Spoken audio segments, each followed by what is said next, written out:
August 7th, what happened today in history? Welcome to Facts in History.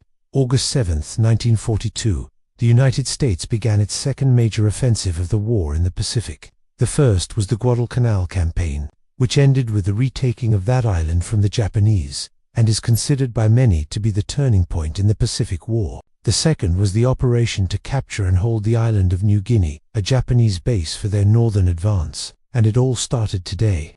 American forces landed near Port Moresby and soon after secured the airfield there, which would be vital for the Allied war effort.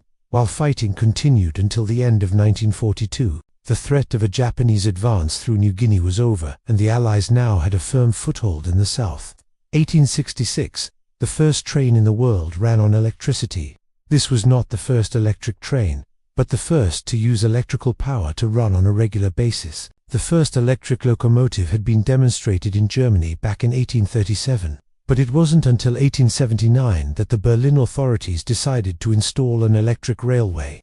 They chose the relatively new invention of alternating current, because it could be transmitted more efficiently over long distances, and so, on this day, the first electric train ran from the town of Potsdam to a suburb of Berlin and back. It took 20 minutes for the train to make the round trip, traveling at a speed of about 16 kilometers per hour. The system worked so well that within a few years, 60% of the trains running in and out of Berlin were electric, and by the 1890s, electric railways were being built all over Europe, as well as in the United States and Japan.